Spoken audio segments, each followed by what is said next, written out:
I'm Christy Baglow, Director of Statewide Training at Florida Legal Services.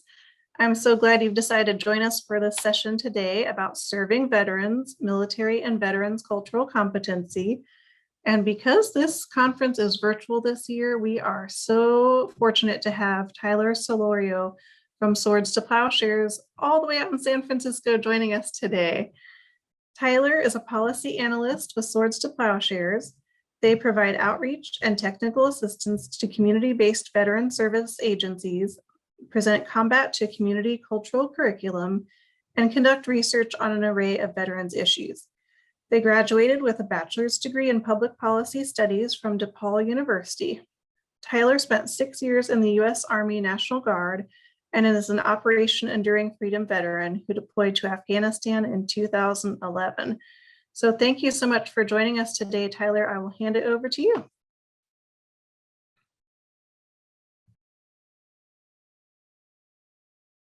All right, hello everybody. Thank you very much. Let me set up my PowerPoint.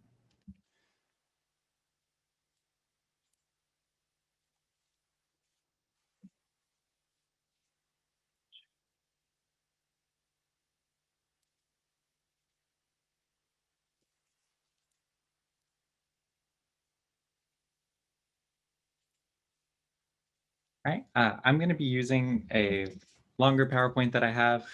I know I only have about an hour to present, unless I am mistaken. And so I will be jumping over quite a bit of slides, but what I'm going to be doing is I'm going to be touching base where I think I should be doing additional emphasis for participants within the conference, and specifically kind of to highlight the differences of when we do talk about aging veterans in particular. And so this is broadly our training. It's a veteran cultural awareness training.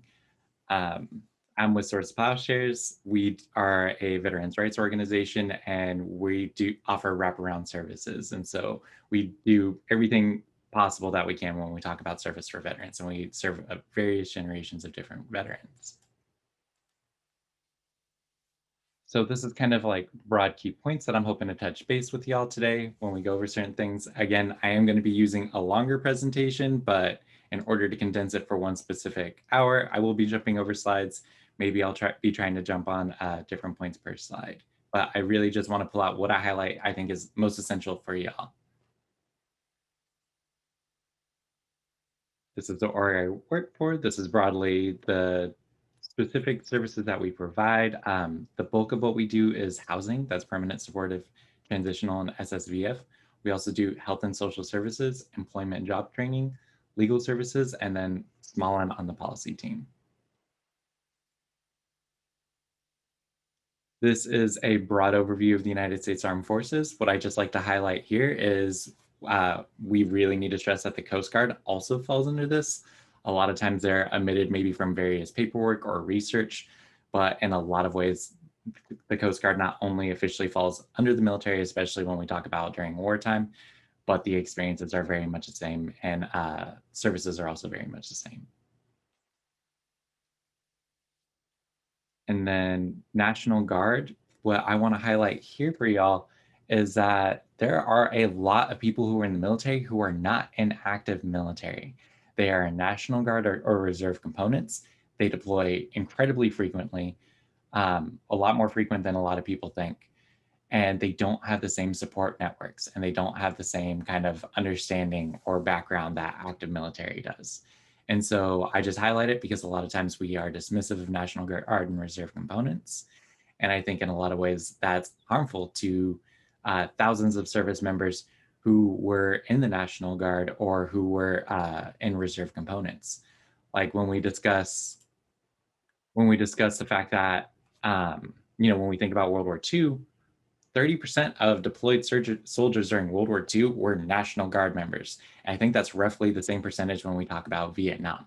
So we're talking about a sizable chunk of deployed components into combat zones. These are the elements of military culture.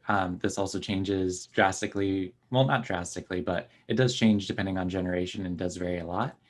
What I'm going to highlight and what's going to be reoccurring when I talk about things going on down the line is routine and structure.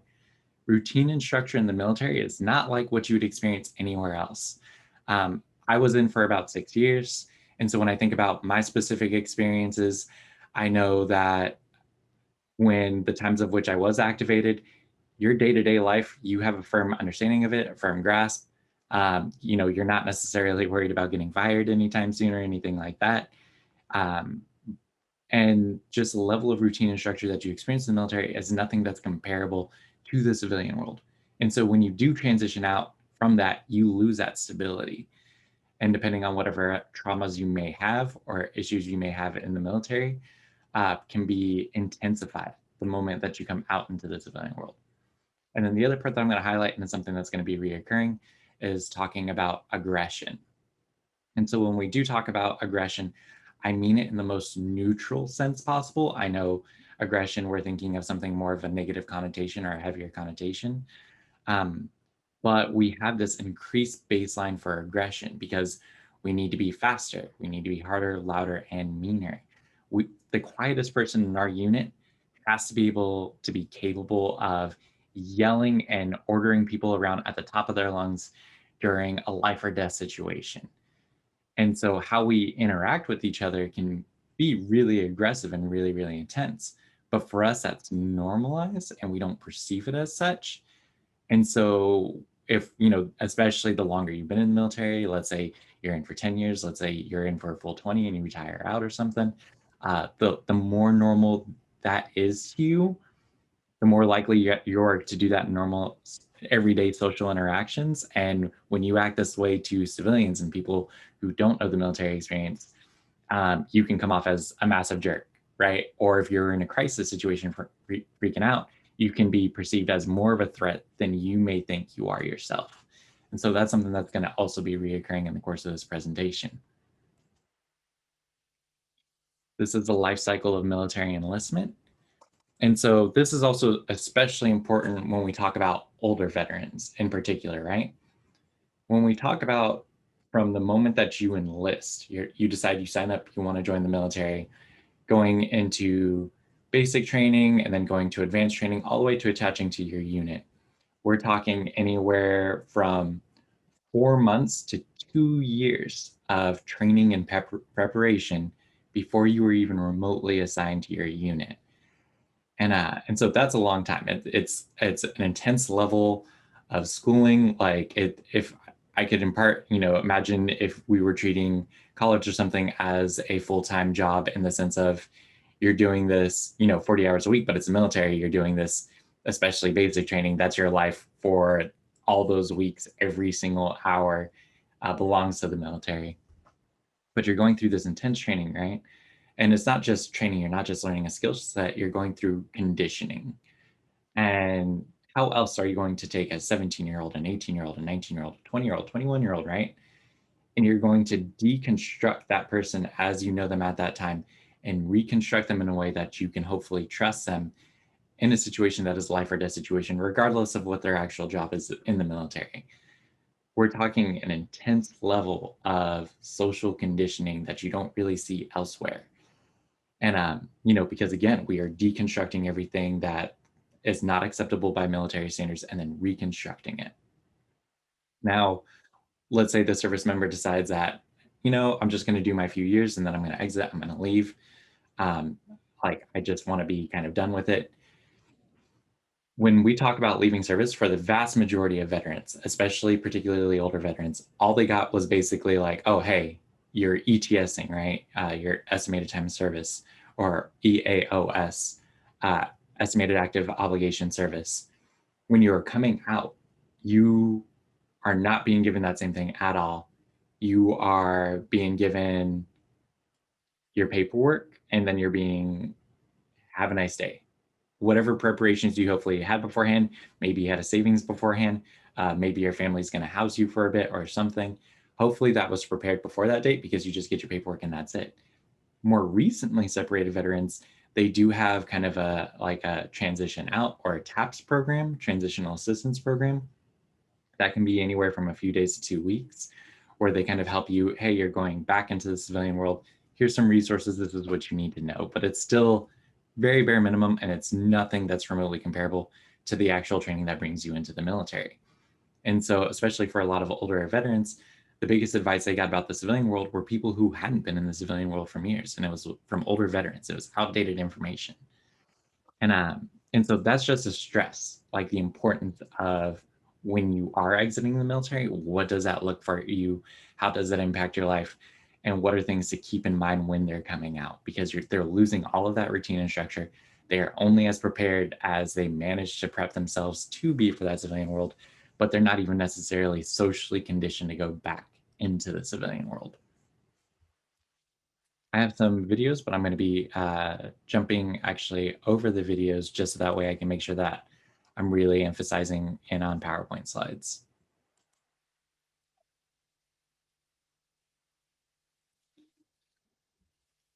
So when we do talk about some certain misconceptions that come with being in the military, right?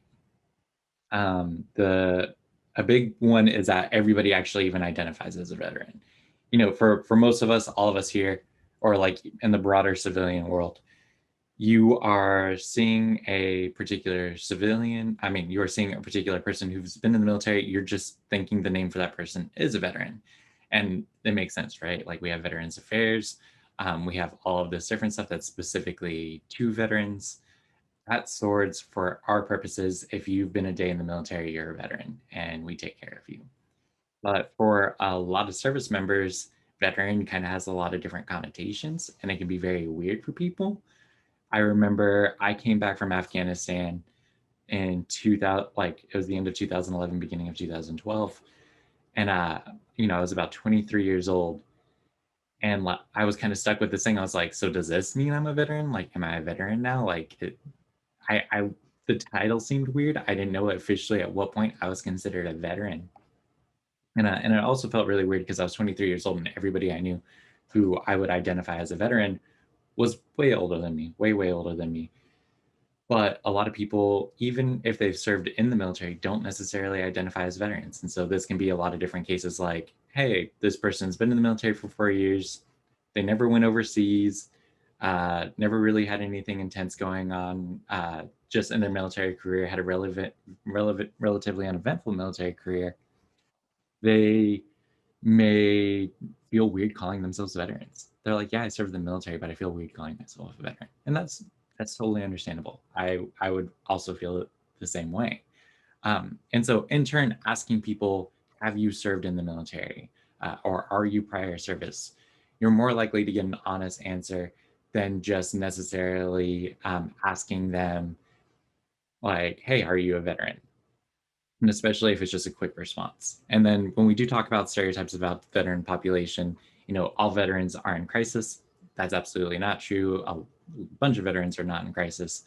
All veterans have served in combat. The vast majority of people who've been in the military have never been in combat. And that's really important to distinguish, though, because sometimes, and I'm saying this as a combat veteran, we have an overemphasis at times on combat veterans where we assume that the only people who had trauma in the military were people who experience combat. Like they're the only people that experience things quote unquote tough or whatever, right?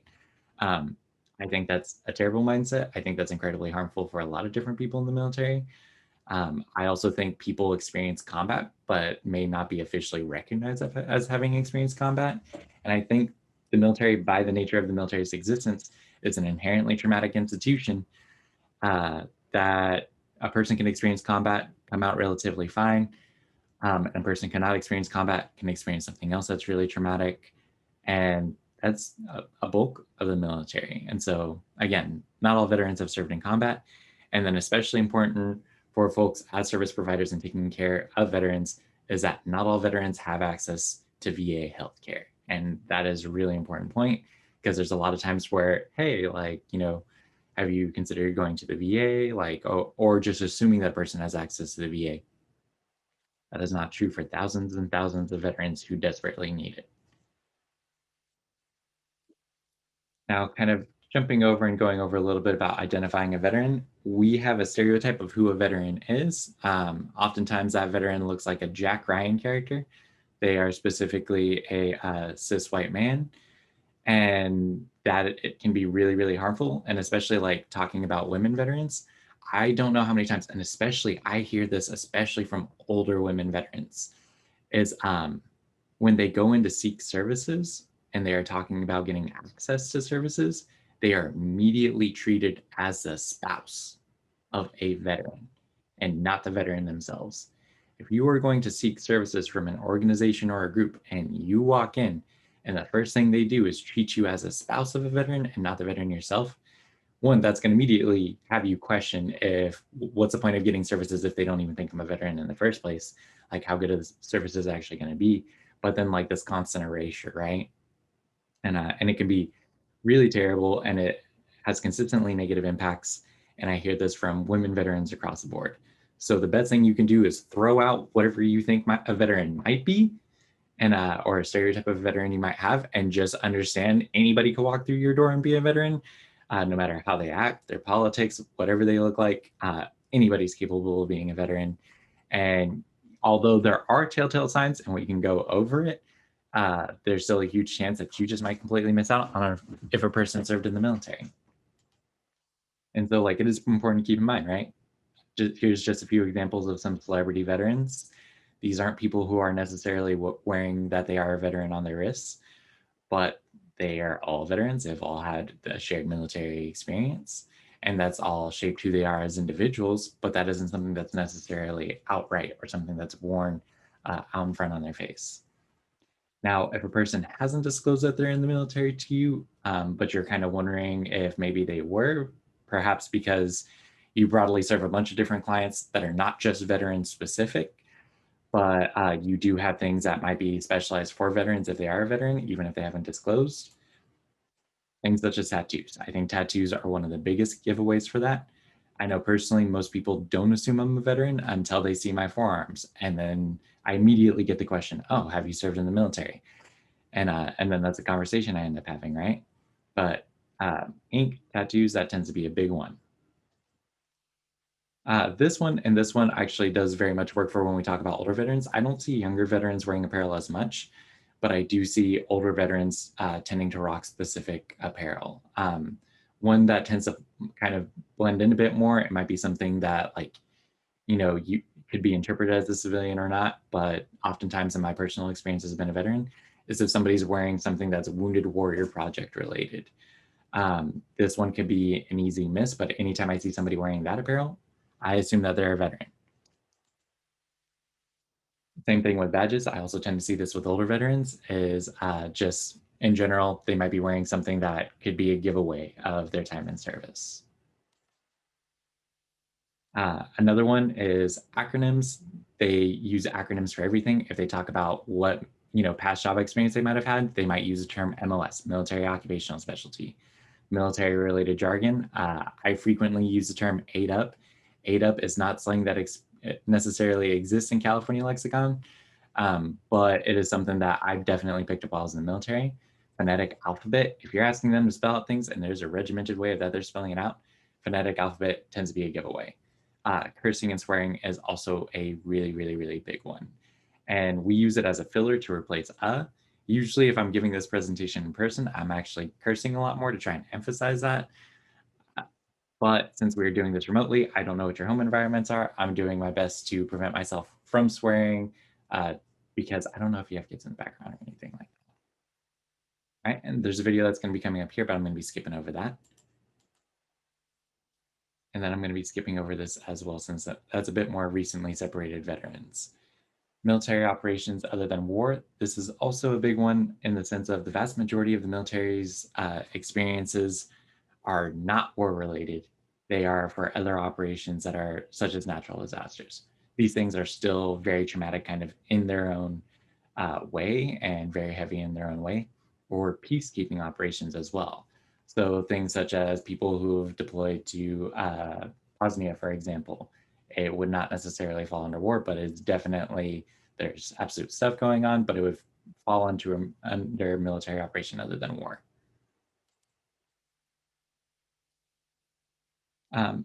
Let's see. So although this slide is saying how are current conflicts different from prior conflicts, I would emphasize that this also actually really falls under Vietnam War generation when we talk about that. If we can consider Vietnam compared to something like even older veterans, such as like Korean War veterans, a lot had changed when we talk about, asymmetrical combat, 360 degrees of fighting, or no front lines. We're fundamentally talking about combat in which everything that seems normal or civilian could potentially be considered a threat. And so, especially if we think in terms of PTSD, or we think of in particular traumas or triggers, here I can go and associate, hey, here's this person dressed up in a particular uniform shooting at me. I'm always going to associate that as a particular threat. But really, since the Vietnam War on up, we've seen this asymmetrical warfare where you don't have those uniforms and threats are from everyday looking things or blended into a natural environment, which uniquely shapes PTSD for us. I have some videos over here, but I'm going to be skipping over these as well. And then we're going to be going into BATTLEMIND, and BATTLEMIND was a US Army program that was developed as a way to understand how does battle or war or experiencing combat particularly shape our personal interactions with people. And I think this is a particularly important emphasis when I'm talking about you as individuals interacting with veterans, on a professional level, but this is also really important just on a personal level, because at the end of the day, these are personal relationships that we are developing, but it just kind of how it uniquely shapes it.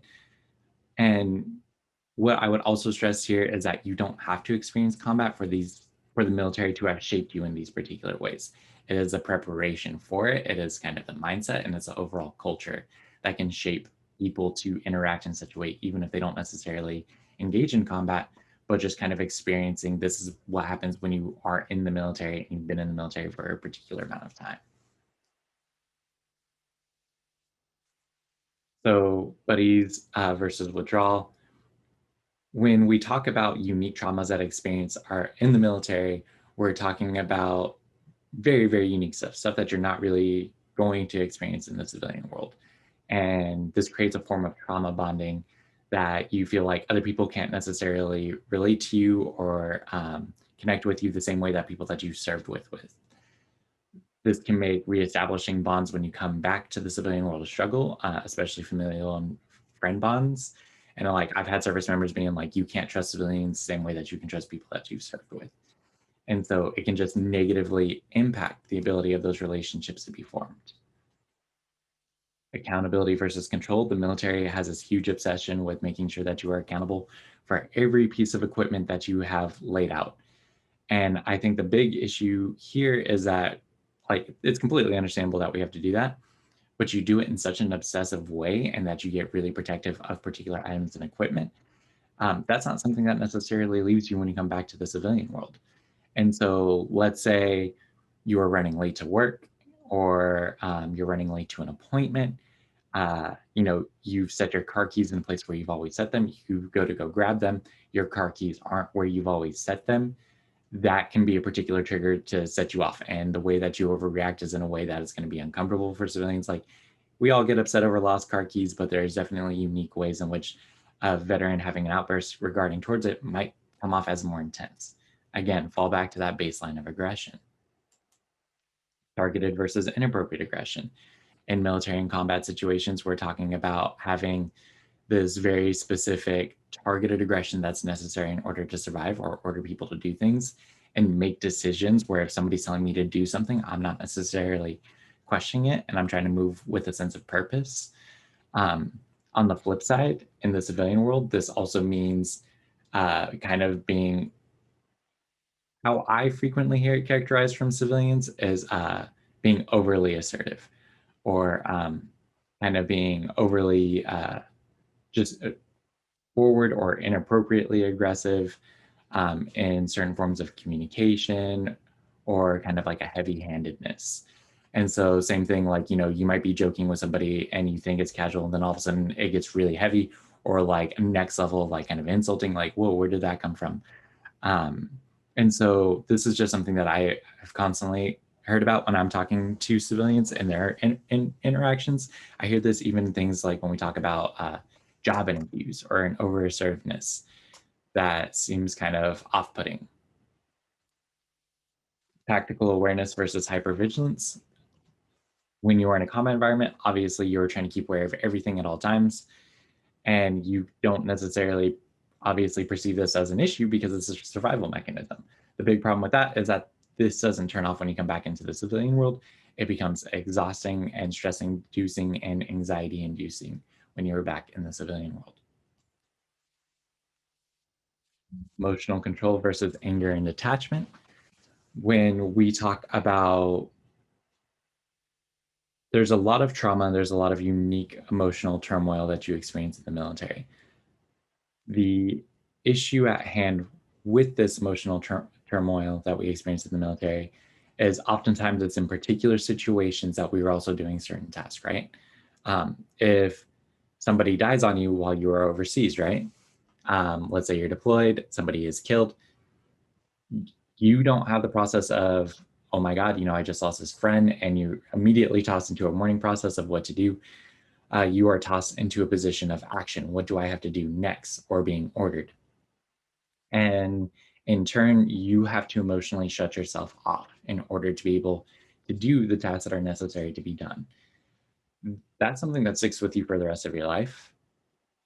It doesn't necessarily matter in the sense of it doesn't matter in the sense of, I'm not saying that doesn't matter. It feels like a particular, actually, let me rephrase that. It then becomes a challenge to actually try and address that emotional control and change that emotional control, because it becomes so innate for you as an emotional response. If you are dealing with a huge struggle or a huge hurdle, and you're like, I can't deal with this stress, and I have so much on my plate, your response to that stress might be to just close off the emotions, shut down the emotions, and have that flat effect. And you can't just turn it on and process it. That's not how emotions work. And so, in turn, when that happens, people perceive you a bunch of different ways, right? Trauma is a collective thing. If a family member dies and everybody is mourning and freaking out and having an appropriate emotional response, and you shut down because you've got a lot on your plate, people might think that you're calloused or uncaring, when that is absolutely not the case. This is you surviving. Operational security versus secretiveness. There's a lot of times where you're doing things in the military that you simply can't talk about anymore. And you avoid sharing these major life experiences that happen with you to people that matter to you. And that might make you seem even more closed off or unable to emotionally connect on certain things. Mission accomplishment versus failure. So what is a particular challenge here is, in the military, they teach you to succeed by any means necessary, even if at the end of the day it might destroy your body. And they don't necessarily teach you how to appropriately fail or to know when to cut losses. And so that is a challenge, because there's a lot of times that we see veterans go head on into something to try and solve for, or make a change in their life or an adjustment. And then maybe they get to a point where, hey, they should take a step back, pause, and reflect. And they don't. And so rather than taking that moment to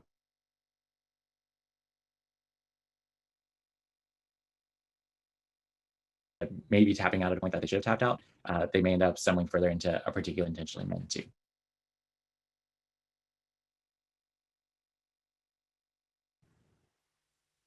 Individual responses that we've talked about when we talk about responsibility, that shared trauma bonding, those relationships you have with your team. This is where survivor's guilt really comes in, because we're taught that we have this ethical obligation to one another, and then we really can't engage that ethical obligation. And so even if you may not talk to somebody years down the line, but you hear that they passed, maybe they committed suicide, you're like, I was supposed to take care of that person. Why wasn't I there?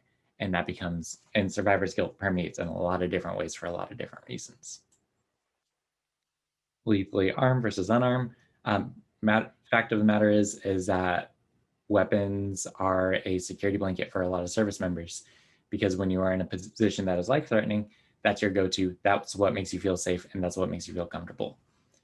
When you are unarmed, you actually, in turn, may feel more anxious, feel more panicky, and feel a lot less safe.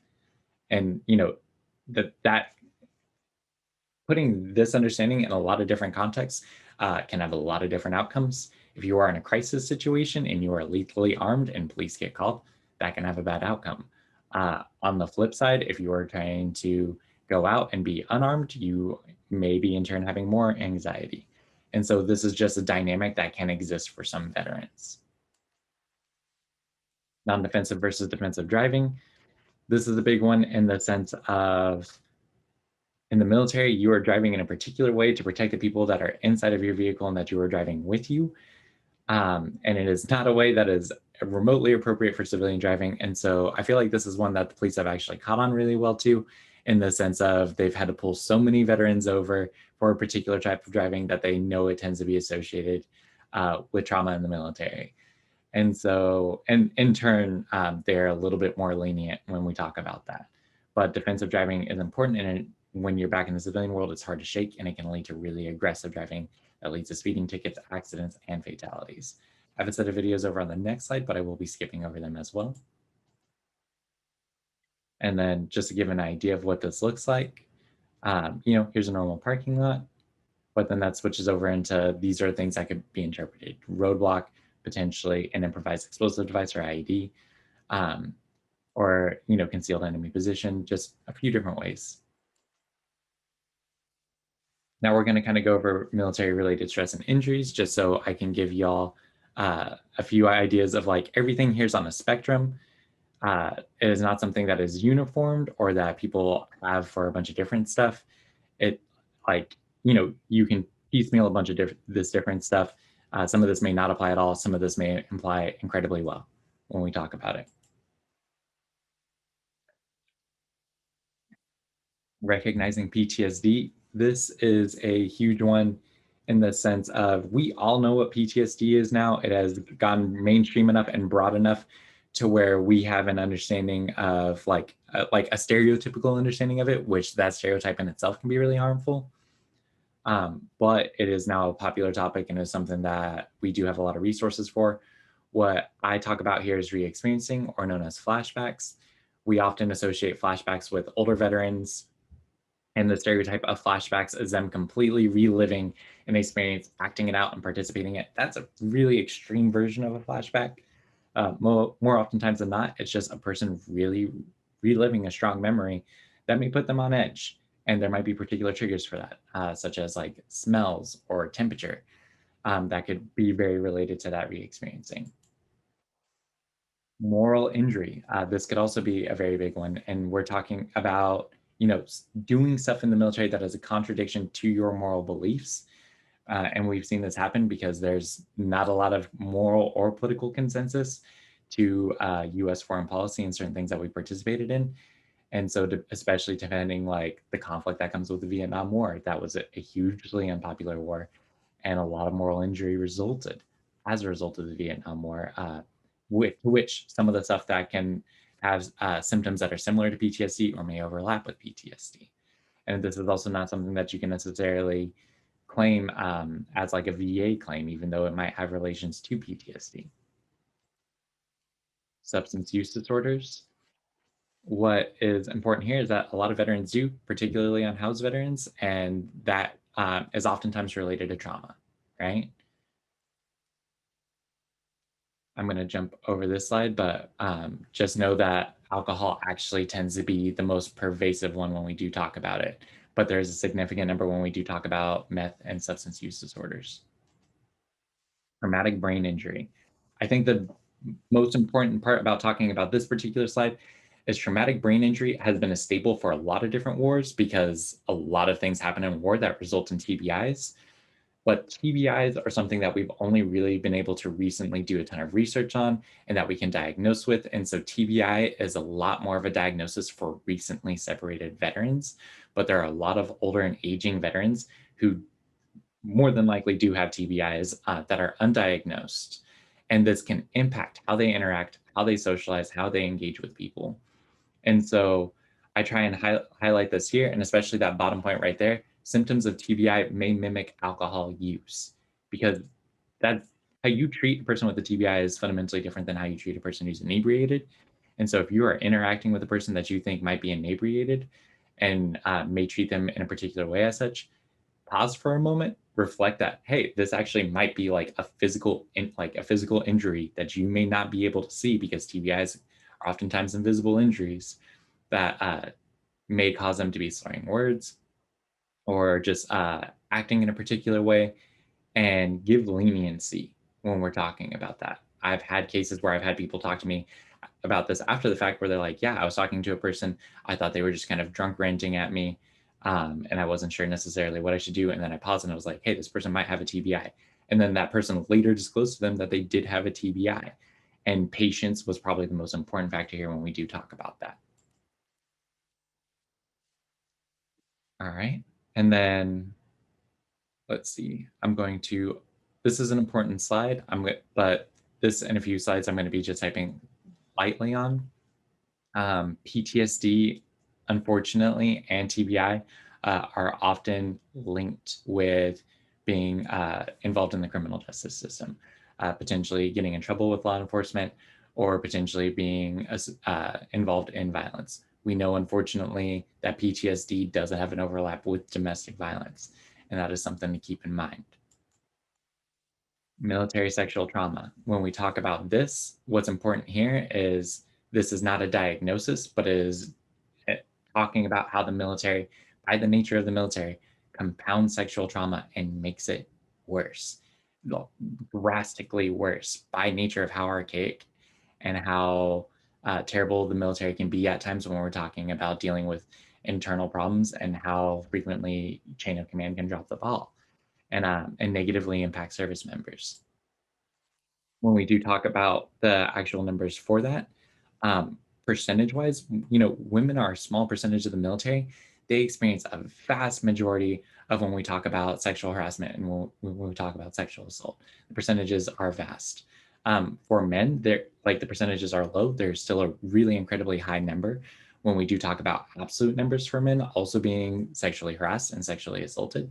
And also, to talk about both of these numbers, they are both underreported. And so we can look at them more like, whoa, these are big numbers, whether in terms of percentages or absolute numbers. Understand that these are also underreported. Veteran suicide is a big one that we frequently talk about, in terms of when we talk about, 18 veterans die by suicide per day. And this is an older veteran issue. Yes, this is a big thing for younger veterans, and all veterans have this, are affected by this, and this has happened cross generations. I really want to emphasize that a huge amount of the suicide rate for the past few decades has significantly been rooted in older veterans and aging veterans. And so this is a group that we have to particularly watch out for when we do talk about suicide. And we also have to recognize suicide as a social epidemic. When a veteran commits suicide, all the veterans that person knows are now at an increased risk for suicide.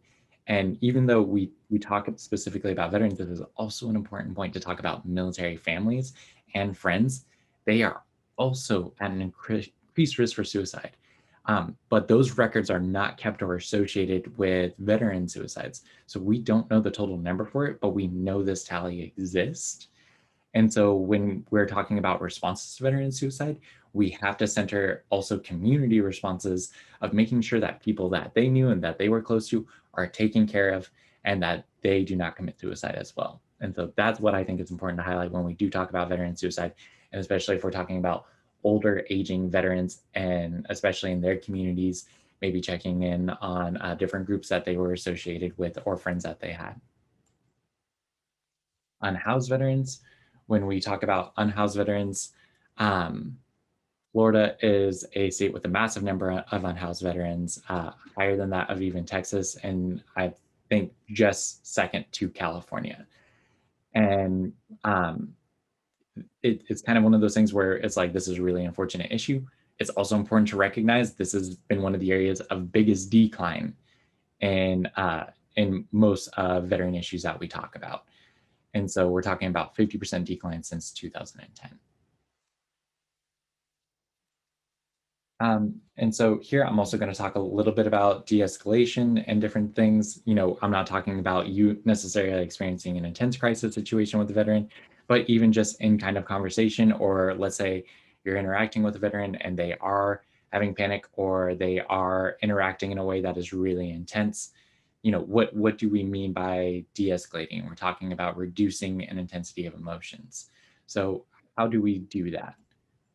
Active listening, for better or for worse, veterans like to believe they have a fantastic BS indicator. And so when you are interacting with veterans and maybe they're seeming really intense, it's really important to engage like an actual genuine conversation. When they are saying things, don't just say yes and no, but really highlight stuff and mirroring, paraphrasing, emotionally labeling, and summarizing. Like if they are telling you a situation, summarize what they are saying back to them, being like, okay, this is what's going on. I understand this is happening. Yes, this makes sense. You're not necessarily affirming what's happening, but you're letting them know that you are hearing it by thoroughly like engaging in that conversation. Minimal encouragers, and like emphasize on the minimal encouragers, I'm saying avoid saying yes and no as your predominant responses. Use that as filler for when you are actually giving meaningful responses. Deferring judgment is also a huge one. Like, don't interrupt the speaker, let them go on the tangent, like let that as an opportunity for them to vent and kind of go with the flow on that. If this one, I don't know necessarily how much I would say that it may apply to attendees for here, but open-ended questions that centering the person who is kind of like going through and venting and having this crisis situation and allowing them to really open up and engage. Or like, let's say, not even necessarily a crisis situation, but let's say this is a person that you've had back and forth situations with where they seem really intense.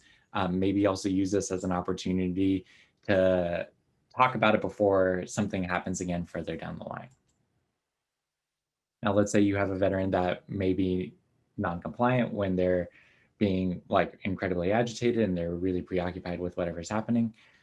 Grounding techniques also become really important. And so the way I would center this is just try and talk about anything else. Just try and get to a point of casual conversation as quickly as you possibly can, and having talking about something that maybe you might know is an interest, maybe something that might be a particular sign that might be an interest to this person. Checking in on stuff like, hey, do you need water? Have you had water today? Like, have you been taken care of today? Like, have you eaten? Just anything to kind of just decenter that attention for a moment when it seems appropriate, right? And just getting that person to a moment that they can relax.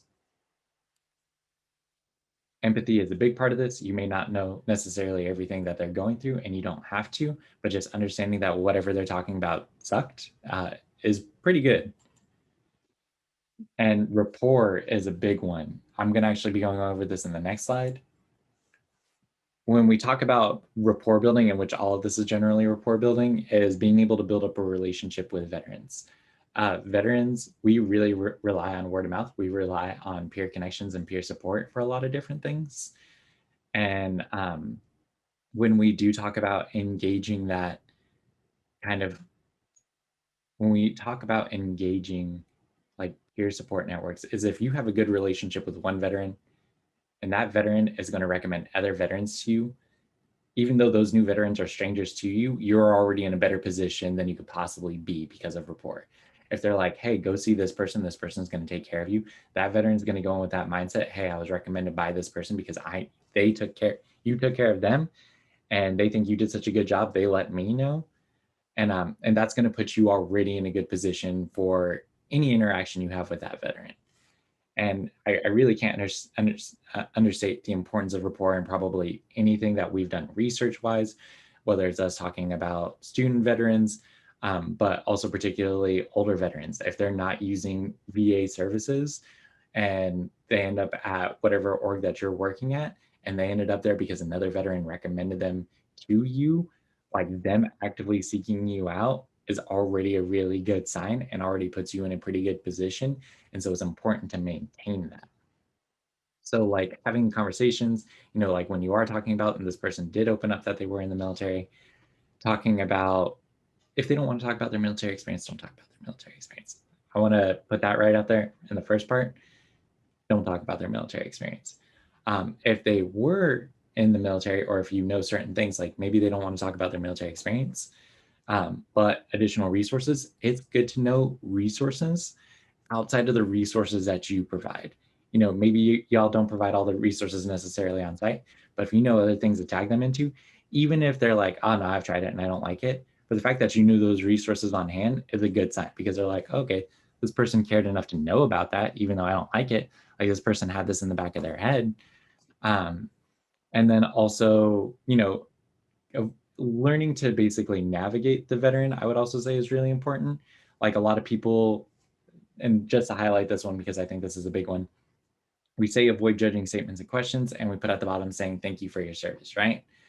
The important part about that is I'm not saying don't say it. I'm saying wait until you know the veteran enough to make it, if it's appropriate, a call to say that in the first place. Because there are veterans who absolutely hate their time in service, thought it was the worst thing that they ever did, and it was a huge mistake, and wish they could go back and never did it, right? If you say thank you for your service to that veteran, at best, they might not care. At worst, they may care in a bad way, like, and will cuss you out for it or something, right? But let's say you do get to know this veteran is extremely proud of their time in service, really enjoy their time in the military, and you get to that point and you know that about that person, and then you say something like thank you for your service, that is more meaningful than where you would have initially have started.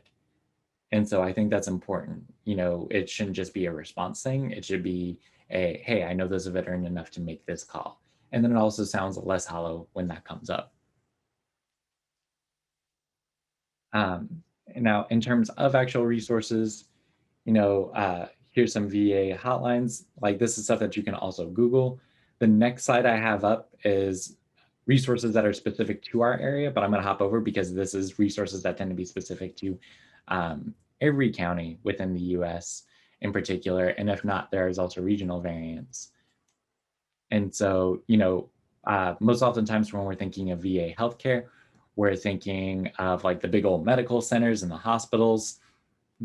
Those are obviously important, critical sites and critical things to know. Additionally, and what I urge all of you to find out is find out your nearest vet center. There's typically a vet center per county, but that could also be regional. But vet centers are a nice alternative. They are run by the VA, but they also work as a community center and a nice alternative for people who don't have access to VA healthcare. They have other resources on hand. They're able to connect veterans for additional other things. And so just generally, it's also a good resource for you. If there are things you need to know, call the vet center and ask them.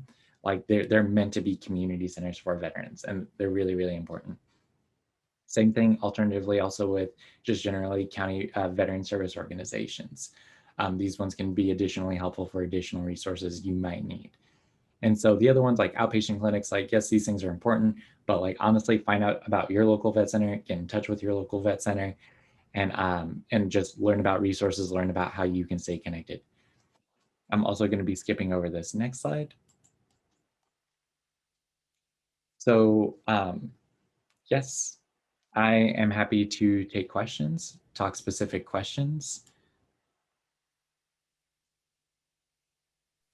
Yes, thank you for highlighting that, Christy.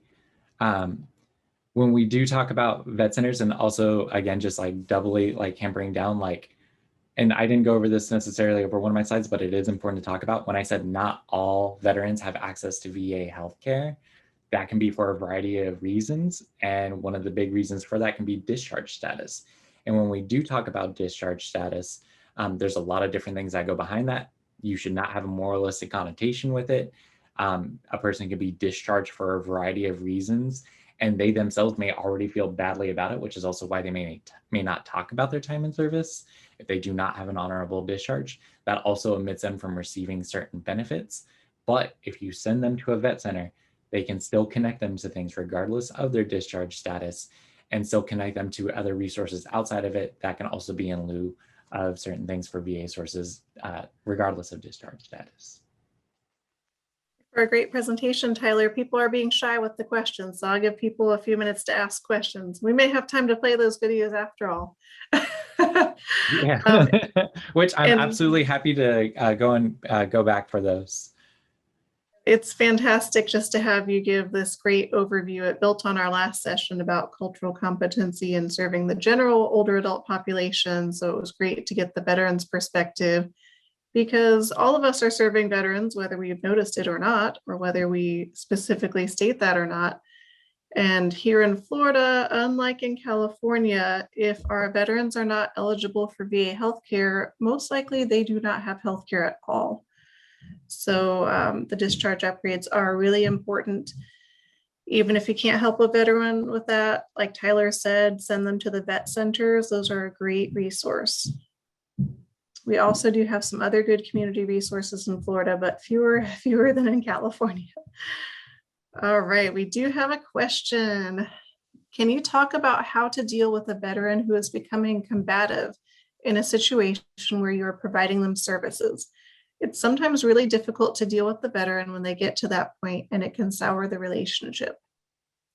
And so this one is a particular challenge when we do talk about it, because at Swords, like, our whole client base is veterans, and we deal with a whole variety of veterans. And there are some veterans for a variety of reasons, whether we talk about it in terms of mental health or if we talk about it in terms of trauma, who can be really, really aggressive and argumentative.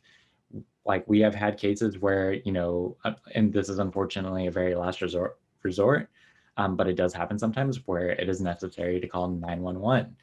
And or, like, you know, you might have staff on standby because you don't necessarily know what's going to happen next, because we deal with veterans who've gone through a lot, who've experienced a lot of different trauma, and you know, don't necessarily, there's a lot of different ways that can impact how they interact.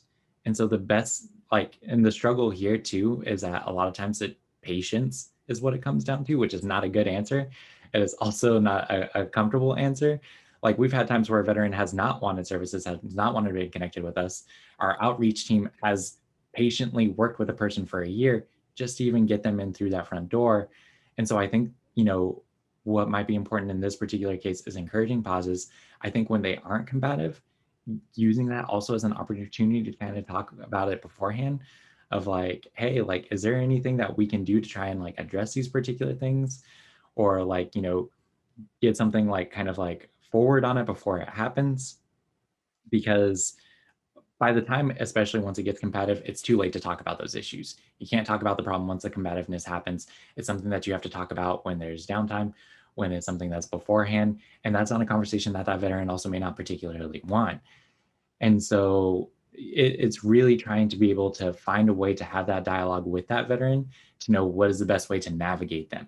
Like, what's the best way that I can handle it once it gets to this point? Like, you know, I'm trying to be here for you. I'm trying to provide you these services. I don't want to get to this point when it's combative. What can I do to stop that preemptively, or what should I do when that happens? And hopefully having that dialogue at a moment that seems appropriate. And then, but also, if that doesn't change, and if that veteran's unwilling, then also that reminder that that veteran just might be particularly fixed in that particular way, and that you can do everything you can to the best possible extent that you can. And but just also recognizing when it is unhealthy for you, or at a point where it is unproductive for both of you too, is something to be keeping in mind. Definitely important. And I liked a lot of your advice at the beginning about just how to better serve veterans, as far as making sure you're asking the right questions about their service, and if they don't self-identify as veterans. And as you brought up, a lot of female veterans do not self-identify. And the veterans we're talking about who maybe have been turned away from the big VA, they're really not going to self-identify, and they're going to assume they're not eligible for anything, including your services.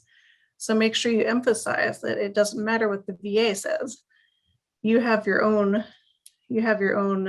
questions and limitations as far as services go, but most likely they're going to be a veteran for your services. For housing services especially, the VA has had a big push, like Tyler mentioned, to end veteran homelessness.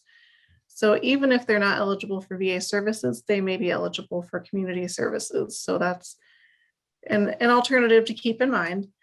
And we have a request to let us see the videos. So do you have a favorite one you want to start with, Oh, Tyler? geez. Let me see what I They're all can go good. through that would be good within the time period that we have. Hard to choose. Yeah, because like we do have a bunch of different videos that are good for like a bunch of different ways. They're all fantastic. And is it Yeah. okay if we share the PowerPoint afterwards? So we typically send out the PowerPoint as a PDF copy, which I did which I need to send out to y'all. Okay. And then I can connect the different video links and everything to it as well. Perfect. So we'll put that in the platform, everyone, for afterwards. All right, thank you. And then let's see. All right, so the next slide, so I will play some videos. So for this one, like the audio is gonna be a little bit loud, so feel free to adjust audio. I just want to give you all a heads up beforehand. And then let me also optimize the slide for actually sharing.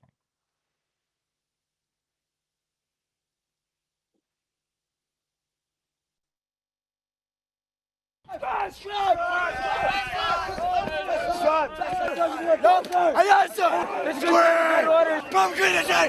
You give the proper training of the day. First order. First order is to take charge of the posted on government property. Show your weapon. Show your weapon. Proper training. Proper training. Bullets. I'm waiting for this fight. First order. Take it on. Now. You give a green. Report.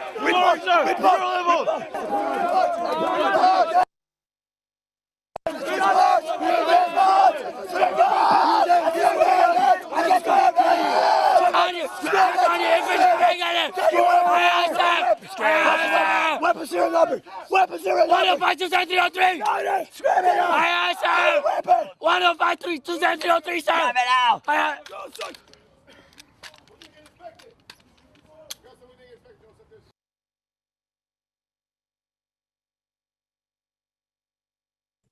So I think actually what I would like to talk about in regards to that video and what I love usually showing about that earlier stuff is because like that is really intense, right? Like if you are that person, I hated myself my first 6 weeks of basic training. And I was like, why did I do this to myself? But mentally, I was also like, this is a mental game. I just got to keep going through it and everything, right? And like, you know, that was really intense. But talking also about those generational differences, like for more recently separated veterans, like yelling, being in your face, like that's really tough and intense. But when we talk about older generations of veterans, drill sergeants do various levels of physical violence on service members. And that's for something as you basically just like stuttering, not using a proper rank for a variety of different reasons. And so when I talk about things like how traumatic the military is, right? Like you don't need to be in combat to experience a lot of the trauma that the military has to offer. But then that also kind of gets normalized too. I was always told before I joined the military, they're like, look, your first few weeks in basic training are going to be the hardest. About week 6, week 7, you are going to start changing as a person and you're going to be less scared and you're going to be finding it more comedic or more funny, like, oh, this is just ridiculous. And so your response goes from I'm freaking out being screamed at to, you know, week 10, like, you know, I'm just trying to restrain myself now. But like to give another point too, I remember I saw this really interesting study, which was a study of incarcerated veterans. And they were given, and it was like, if you had the opportunity to be incarcerated or go back through basic training, what would you rather pick? And it was like, it wasn't just like a poll or something, like it was an actual research study. And it was to such an extent to where incarcerated veterans would actually were like, we would rather be incarcerated for a period of time longer than basic training. Like they would rather spend, I think the number which started being the deciding factor was that they would rather be incarcerated for 15 months rather than being in basic training for 12 months. Just to even give an idea of like that vast difference. It started changing once it started being longer than that. But like that's the level of intensity we're talking about, and especially again, older generations of veterans, like they didn't care if your body got destroyed or they chewed you up and spit you out. And this is how your personality was shaped, your body was shaped, you were shaped. And you know, your teens and early 20s are still incredibly formative years of your life. Like when I think of people who are in their early 20s now, I don't think they're an adult. I still think, oh, that's a kid when they're 21, 22. And so that's really important to stress, especially when we talk about older veterans, because that shaped them the rest of their life. That is a great point, and that video was a reminder of how young most people are when they join the military. They look like babies to me. Absolute babies, absolute kids. And our previous speaker was talking about how trauma can compound and one trauma builds upon the other. So it starts early for sure, especially with multiple deployments. And I really appreciated you focusing on the National Guard at the beginning, as well as the reserves. I don't think people don't understand how much we have relied on those services. And I didn't realize it was a historical reliance. I just knew in the most recent conflicts, we heavily relied on those units. So I appreciate you calling them out so we can recognize their service also. I don't see any questions. People are being shy today. All right, well, we will end a bit early and let Tyler get back to his busy day, but I really appreciate you coming today. It's always wonderful to hear from Swords to Plowshares, and it is my hope that one day you will franchise in Florida. So just keep that in mind. Absolutely, keep it in mind. Appreciate it. Thank you very much, and you take care. You, Tyler. And everyone remember to fill out the survey at the end of this session. And the next sessions, you have a choice between the racial equity panel or the abuse, neglect, and exploitation, the life of an elder abuse case. So we hope you'll join us for one of those.